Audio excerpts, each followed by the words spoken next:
हे good morning guys. आज है day Saturday और 3 जून और हम आज रेडी हो गए हैं अपने ऑफिस के लिए। आप देख ही सकते हैं फुल रेडी है। आपको बच्चे का अपना हुपला रिंग दिखाते हैं। बेटी बहुत अच्छा हुपला रिंग करती है। कभी वो कर रही होगी तो उसको शूट करेंगे और आपको शेयर करते हैं। और आज मौसम ठीक है, ज़्यादा गर्मी नहीं लग रही है, तो मैं आपको बाहर का दिखाता हूँ कैसा दिख रहा है आज।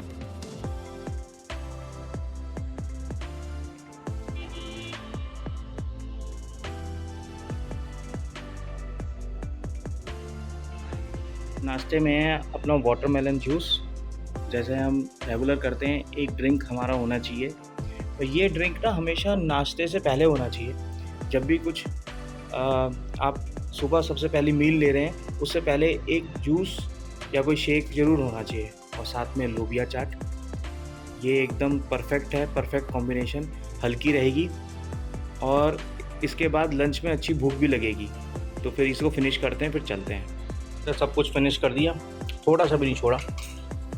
यही अच्छी आदत है अपनी, एक तो फटाफट खाते हैं और कुछ नहीं छोड़ते। सो लिफ्ट में आ गए हैं और जैसे कि आपको पता ही होगा, मेरा जो घर है वो 11th फ्लोर पे है और बेसमेंट हमें -1 तक जाना है। The car. So guys, car में आ चुके हैं और कार को स्टार्ट करते हैं, देखते हैं कि कोई दिक्कत तो नहीं है। ये देखिए, जैसे मेंटेन कार होती है हमेशा एक क्रैंक में हमेशा स्टार्ट हो जाती है। वही एक हेल्दी कार की, हेल्दी इंजन की एक क्राइटेरिया है कि क्या वो एक क्रैंक में स्टार्ट हो रही है, क्या वो स्टार्ट होते ही चलने के लिए तैयार है, या वो गड़गड़ गड़गड़ कर रही है। मैं हमेशा प्रमोट करता हूँ कि अपनी कार की हेल्थ को हमेशा मेंटेन रखें। तो चाहे कोई कम चलाता हो या ज़्यादा चलाता हो, अगर कम चलाता है तो उसको ज़्यादा ध्यान रखने की ज़रूरत है। बिकॉज कभी भी उसको इमीडिएटली कार की रिक्वायरमेंट है। तो ये तो नहीं कि वो पहले अपनी कार को पहले उसको सर्विस सेंटर लेके जाएगा, पहले ठीक कराएगा, फिर वो कहीं जा पाएगा। तो आज एक काम करते हैं, सबसे पहले इसकी हवा चेक कराते हैं। बिकॉज एक टायर में TPMS कह रहा है कि हवा कम है, तो उसको रिफ़िल कराते हैं। और ज़्यादा ही कम दिखा रही है, काम बढ़ता दिख रहा है। वो हवा भरने वाला तो कह रहा है कि पंचर है। अगर पंचर निकल गया तो 15-20 मिनट तो यहीं लग जाएंगे। कि पंचर लगाना भी आसान नहीं है। 17 इंची के टायर हैं। हमें तो कभी अगर पड़ गई मौका कभी हाईवे पे, तो सांसें फूल जाती हैं, इसमें पसीने निकल जाते हैं। जो टायर प्रेशर मॉनिटर है वो तो 10 पॉइंट बता रहा है, तो पक्का पंचर है। लेकिन जो गाड़ी के अंदर पॉइंट बता रहा था वो तो लगभग 22 या 23 बता रहा था। पता नहीं, देखते हैं। अचानक से अगर हवा कम हुई है तो पंचर होता ही होता है। पंचर लगाना डिफरेंट तरीके से लगा लेते हैं। पहले तो टायर निकालते थे, अब तो सिर्फ वहीं पे पानी लगाया। अब गुब्बारे देख रहा है कहाँ लगेंगे। कोशिश करते हैं जल्द से जल्द हो जाए यार। ये ऑफिस के लिए भी लेट हो रहे हैं कंटिन्यूसली। टायर भी 2 निकले हैं। एक तो कील लगी हुई है, जहाँ कील होती है वहाँ हवा तो नहीं निकल रही होती, लेकिन उसको तुरंत ही ठीक करा लें तो ही ठीक है, नहीं तो फिर वो उससे भी हवा निकलनी शुरू हो जाएगी। और एक जगह से हवा निकल रही है, 2 पंचर लगेंगे। अब घर से बाहर निकलते ही 100 का दंड। सो कंप्लीट हो गया काम, लेकिन पूरे 3 पंचर निकले इसी टायर में। छोटे छोटे 2 पंचर और एक जगह कील। मैंने कहा भैया तीनों ही ठीक कर दो, बार बार कहाँ खड़े होंगे। कभी कभी तो ऐसा लगता है कि 3 पंचर, 2 पंचर कैसे हो सकते हैं एक ही टायर में। लेकिन जैसे ही पता लगता है कि भाई जहाँ से आप खड़े होते हो, पंचर वाले की कोशिश यही रहती है कि वो माइन्यूट से माइन्यूट पंचर भी आपको बताए और आप उसे ठीक करा लो। क्योंकि नंबर ऑफ पंचर जितने बढ़ेंगे उसकी रेवेन्यू उतनी ही बढ़ने वाली है।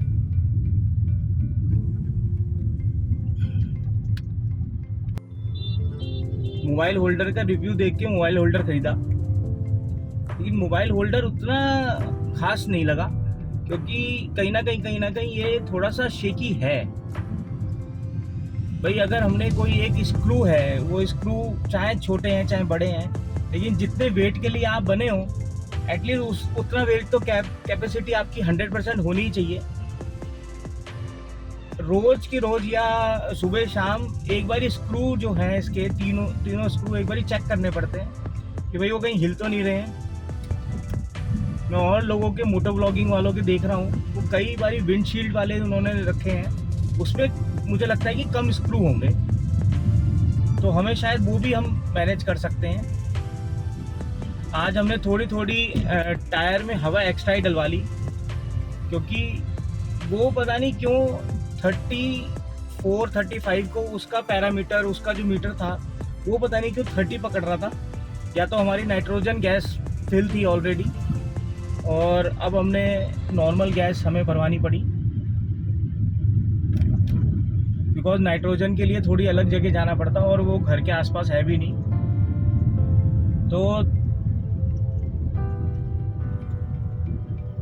हमने सभी टायरों में 38 की PSI बढ़ा ली। अब वो 38 उसके सिस्टम में थी, लेकिन हमारे जो TPMS सिस्टम बता रहा है वो तो इवन 42 बता रहा है। तो कोई बात नहीं, हमें बहुत ज़्यादा कहीं लॉन्ग ड्राइव पे जाना नहीं है, सिटी ड्राइव है। सिटी ड्राइव में TPMS थोड़ा ऊपर नीचे हो जाए कोई दिक्कत नहीं है। यहाँ पे ये है अंडर कंस्ट्रक्शन एरिया, यहाँ पे बहुत सारे प्रोजेक्ट्स, रियल एस्टेट डेवलपमेंट यहाँ बहुत ज़्यादा हो रही है, तो बहुत ज़्यादा ट्रकों का आना जाना इस रोड के थ्रू आना बहुत ज़्यादा है। तो वो आए, कोई बात नहीं, they are also doing the business, और वो भी सब इम्पोर्टेंट है। लेकिन वहाँ पे जो सबसे ज़्यादा गलत चीज़ है वो यही है कि वो रॉन्ग साइड आते हैं, और रॉन्ग साइड नहीं आना चाहिए, चाहे कुछ भी हो जाए रॉन्ग साइड नहीं आना चाहिए किसी को भी रॉन्ग साइड एकदम नहीं आना चाहिए। थोड़ा सा उनको ये समझना चाहिए कि नहीं यार, हम लोग यूज कर रहे हैं, सब चीजें ठीक है, रॉन्ग साइड आगे कितना अचीवमेंट हो जाएगा। आप रॉन्ग साइड क्यों आ रहे हैं? आप तो ट्रक है, आपका रॉन्ग साइड आना मतलब आप ये समझ लीजिए कि बहुत लोगों को तो रास्ता दिखेगा ही नहीं आपके आगे पीछे। आप अपने राइट साइड चलते हैं तो लोगों को दिक्कत होती है। ये तो आप रॉन्ग साइड की बात कर रहे हैं। रॉन्ग साइड बिल्कुल पॉसिबल नहीं है, बिल्कुल ठीक नहीं होता आज, लेकिन हमें भी रॉन्ग साइड जाना पड़ रहा है। हम क्या करें, ये हमारी भी गलती है। लेकिन ये वाला जो रोड है वो 100% बिल्कुल, ये कहते हैं ना, इक्का दुक्का ट्रैफिक ही यहाँ पे मिलता है, इक्का दुक्का व्हीकल यहाँ पे एंटर हो रहा होता है, लेकिन फिर भी हम आराम से चलेंगे और अपनी लेफ्ट साइड में रखेंगे जिससे कि किसी को दिक्कत ना हो। ट्रक वाला बिल्कुल फंसा के बैठ गया है। अब आप ये देखिए कि हमें जाना है उस साइड, रॉन्ग साइड है, अगर ज़्यादा ट्रैफिक होती तो हमें भी दिक्कत होती। ये ट्रक वालों की तो भैया मनमानी है, ये लोग कुछ भी कर सकते हैं, बिकॉज ये हर समय रोड पे रहते हैं और इनकी यूनियन भी अवेलेबल है। इनकी तो हर जगह यूनियन अवेलेबल है। ट्रक ड्राइवर के साथ 2-3 लोग चलते हैं, तो ऐसा नहीं है कि वो अकेला है या उसे आप कंट्रोल कर सकते हैं। ये देखिए, जो सिस्टम नहीं होना चाहिए वही सब कुछ होगा इस चौक पे।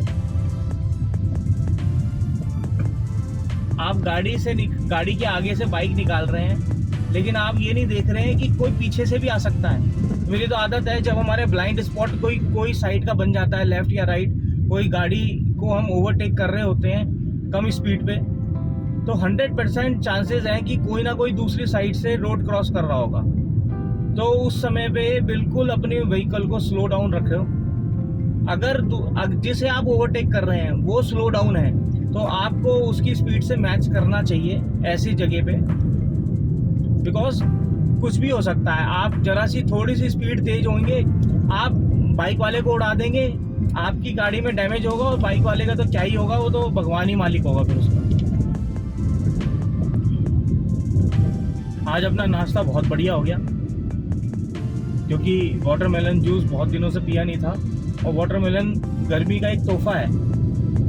जितनी गर्मी पड़ती है वाटरमेलन खाते रहो, आपको लिक्विड की कमी नहीं होगी, वाटर की कमी आपको पूरी हो जाएगी अपने शरीर में, और स्वाद भी होता है। बहुत सारे न्यूट्रिएंट्स तो, बहुत ज़्यादा न्यूट्रिएंट्स तो नहीं होंगे, लेकिन हाँ ये ज़रूर पक्की बात है कि इसमें मिनरल्स बहुत होंगे, बिकॉज ये अर्थ का एक ऐसा फ्रूट है जिसके अंदर मैक्सिमम पानी भरा हुआ है। कोशिश करिए जितने भी जूस आप पी रहे हैं वो या तो विदाउट आइस पिए, बिकॉज क्योंकि पता नहीं लगता, कभी भी मौसम आपको एकदम गला को चोक कर दे और फिर वही कफ सिरप लेने पड़ते हैं। कोशिश करिए कि आइस बिल्कुल नहीं लेने और शुगर किसी भी जूस में ना डालें, क्योंकि अगर वो नेचुरल शुगर है उसकी तो ही वो फ्रूट ठीक है। और सॉल्ट भी बिल्कुल अ पिंच ऑफ सॉल्ट, ये नहीं कि बिल्कुल बहुत सारा सॉल्ट डाल दिया कि भाई एकदम खट्टा मीठा करना है, नहीं, सॉल्ट भी बिल्कुल एकदम एक पिंच कि भाई उसकी बहुत ज़्यादा स्वीटनेस ना लगे, थोड़ा सा हमारे लिए टेस्ट जो है ना, हमारे लिए यूज टू हो जाए बस टेस्ट, कि हम ऐसा टेस्ट फेवरेट, हमारा ये वाला टेस्ट, ये पर्टिकुलर स्टेट ऑफ टेस्ट हमारे को बढ़िया लगता है। हमारे सामने 5 स्टार गाड़ी चलती हुई नेक्सॉन, क्योंकि इनको तो चिंता है नहीं। मैंने जहाँ तक देख रहा हूँ मैं, जो मेरी ऑब्जर्वेशन कहती है, ये टाटा नेक्सॉन और पंच के ओनर्स बहुत फ्रीली चलते हैं। उनको ये लगता है कि बिल्कुल, चाहे वो हाईवे पे चल रहे हो चाहे सिटी में चल रहे हो, उनको ये लगता है कि हम बहुत ज़्यादा सेफ में हैं, तो कोई दिक्कत नहीं है। लेकिन मैं हमेशा ये प्रेफर करूँगा, सबको रिक्वेस्ट करूँगा, जितने भी टाटा नेक्सॉन ओनर या टाटा पंच ओनर हैं, वो कभी भी अपने मन में ये ना सोचें कि हम बहुत सेफ हैं। लेकिन भाई आप सेफ हो, सामने वाला हो सकता है आपसे थोड़ी सी हल्की गाड़ी में बैठा हो, उसको आप पिचका दो, उसमें कोई इंजरी हो जाए किसी व्यक्ति को, वो भी ठीक बात नहीं है ना, वो मोरली सेंसिबल ही नहीं है। आज का इंसिडेंट जो ये टायर पंचर हुआ है, और हम 3 दिन से ये गाड़ी चला रहे हैं कम हवा में, क्योंकि सिस्टम मुझे दिखा रहा था कि 22 या 23 का PSI है, लेकिन उसने जैसे बताया 10-12, तो अब अपने को अंडरस्टैंड हो गया है और अपने सीख लिया है। ओहो, एक तो भाई साहब अलग ही लेवल पे स्टार रेटेड गाड़ी, जो मैं आपको तब से कह रहा हूँ कि आप ये मत सोचिए कि आप बहुत ज़्यादा सेफ्टी में हैं। चोट भले ही आपको नहीं लगेगी, लेकिन आपकी गाड़ी तो थोड़ी बहुत डैमेज होगी और आपको वर्कशॉप पे ही जाना पड़ेगा। अब ये मैं आपको दिखाता हूँ टाटा टियागो की हालत, जो 4 स्टार रेटेड कार है, लेकिन उसके परखच्चे उड़ गए हैं लेफ्ट साइड से किसी ने बहुत तेजी से इसमें दे मारा है और बेचारे की बहुत बुरी हालत है इस वक्त। मैं कोशिश करता हूँ आपको मैं दिखा सकूँ, लेकिन मूविंग ट्रैफिक में मैं कैमरे को छेड़खानी नहीं करना चाहता। यही भाई साहब हैं जिनकी आपको मैं दिखाता हूँ। ये लेफ्ट साइड से पूरे पतरे हिले पड़े हैं, और ये तो फ्रंट पे मैं था नहीं उस वक्त, मैं आपसे फेस टू फेस बात कर रहा था, लेकिन जब ये मेरे सामने से निकली मुझे बहुत दुख हुआ कि यार देखो, आप ये मत सोचिए कि आप बहुत ज़्यादा एक्सपर्ट हैं, आपकी बहुत गाड़ी एक्सपर्ट है या आप बहुत सेफ चल रहे हैं। गाड़ी में डैमेज चाहे बड़ा हो चाहे छोटा हो, भुगतना इंश्योरेंस कंपनी को ही है, लेकिन आपकी गाड़ी तो जाएगी भी, आपकी भी जाएगी, सबकी जाएगी। जिससे आप ठुकोगे, पीछे से एकदम चमचमा रही है, इसका मतलब ये गाड़ी ज़्यादा पुरानी नहीं है। मैक्सिमम ये अगर गाड़ी पुरानी है तो 1 या 1.5 साल।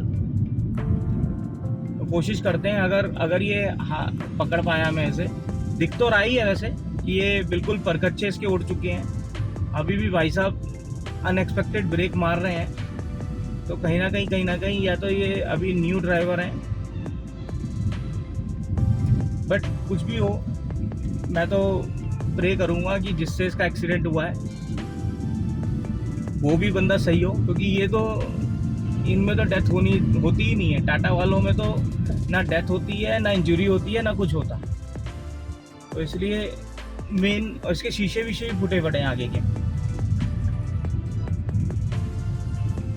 ये अभी मुड़ेगी, तब कोशिश करते हैं कि ये देख पाए हम कि ये गाड़ी एक्चुअल में कितनी डैमेज है।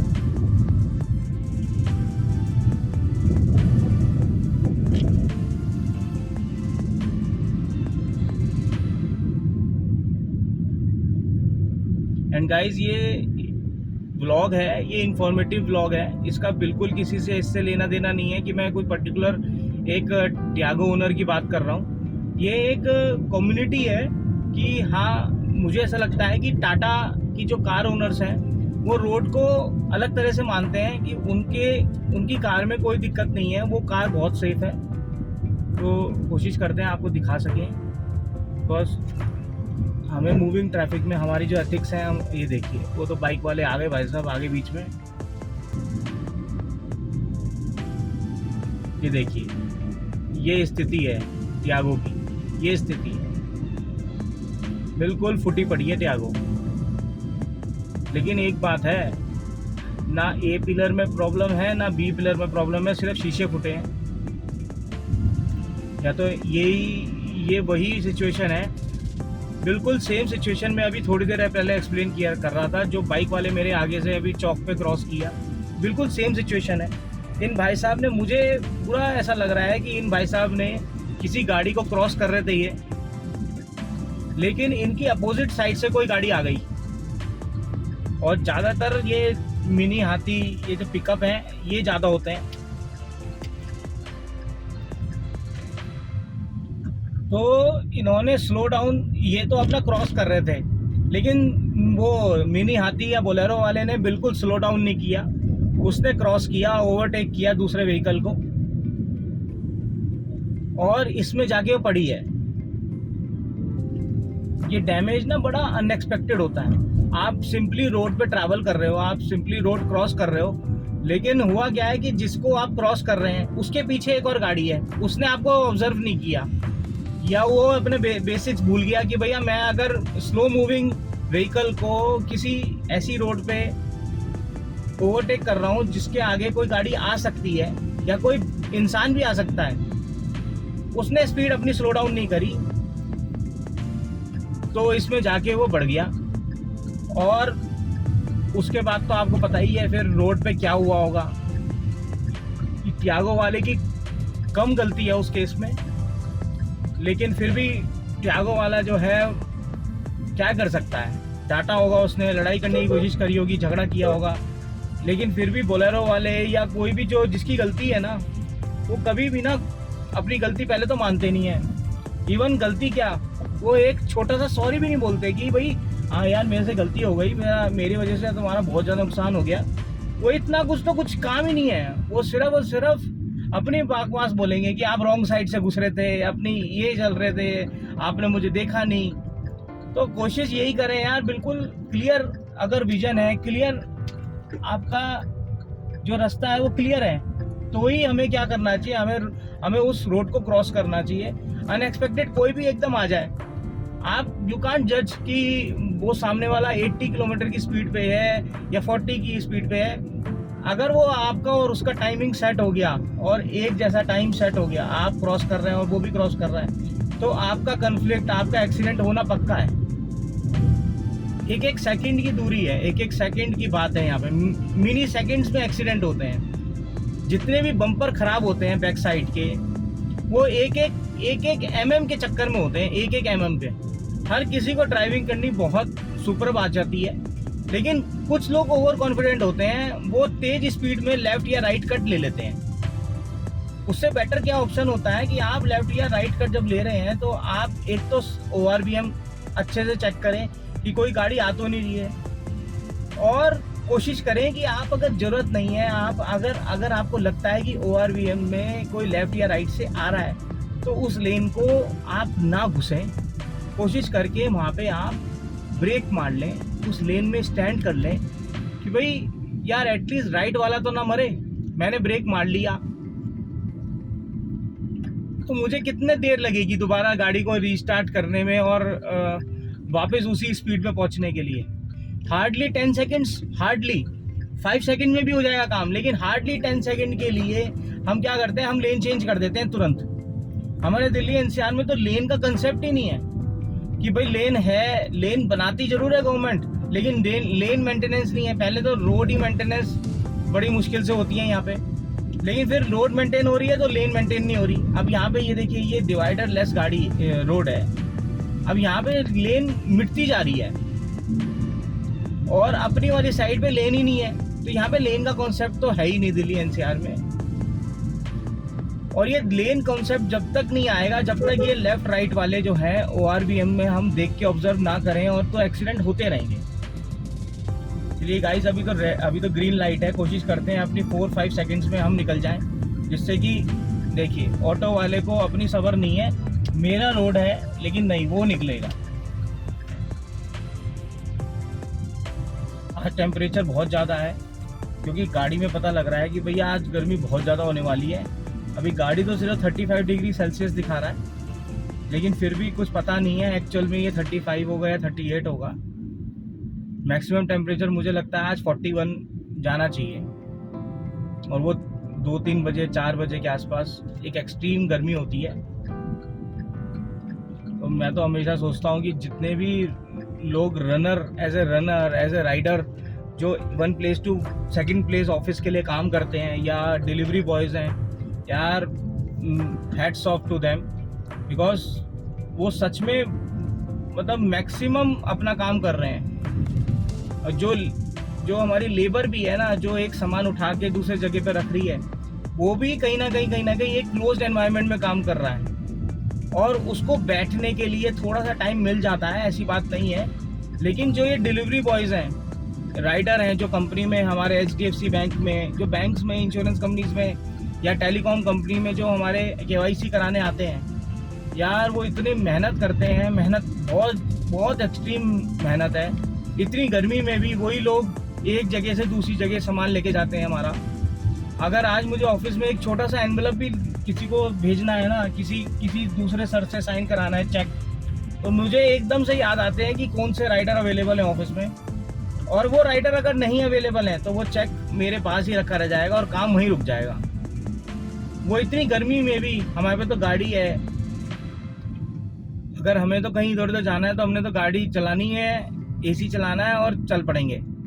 लेकिन उन लोगों को बेचारों को हेलमेट भी पहनना है, रोड के नॉर्म्स भी फॉलो करने हैं, चिलचिलाती गर्मी में सारी सिचुएशन पार करके वो एक जगह से दूसरी जगह पहुंचते हैं। और सिर्फ काम क्या है, आपको एक आइटम, एक पैकेट आपको इधर से उधर पहुंचाना है। तो ये टफेस्ट जॉब है इस इतनी गर्मी में। और जनरली वो बाइक पे होते हैं। ऑफिस के पास पहुंच गए हैं। आज मैंने थोड़ा सा मोबाइल की सेटिंग चेंज करी। हो क्या रहा था, मैं देख रहा था कि मेरी जो खुद की इमेज है वीडियो में, वो बहुत कॉर्नर में जा रही है। थोड़ी सी सेंटर पॉइंट में होनी चाहिए, जिससे कि लगे कि हाँ यार मैं बात कर रहा हूँ, और जने तो है नहीं। लेकिन ये बिल्कुल सही सिचुएशन में अब बैठ रहा है कि हाँ, अब मुझे लग रहा है कि हाँ हम आमने सामने होके बात कर रहे हैं। हाँ सैटरडे है, लेकिन फिर भी हमें ऑफिस जाना होता है, बिकॉज हमारे जो ऑफिस है वो 6 डेज़ वर्किंग है। अभी तो मैं ऐसे कैंडिडेट्स देखता हूँ जो स्पेसिफिकली इंटरव्यू में बोलते हैं कि we can only join if you are interested to offer us 5 days job. जैसा कि मैंने आपको बोला है कि हमेशा पानी रखना चाहिए अपनी गाड़ी में, तो मेरी गाड़ी में हमेशा पानी रहता है, और इसको पीते रहो क्योंकि गर्मी तो काफ़ी है ही है। चाहे आप AC में बैठे हैं, लेकिन आप गर्मी में ज़रूर पानी पिएं, बिकॉज इमीडिएटली भी अगर आप बाहर जाते हैं तो ये पानी आपको सेव करेगा।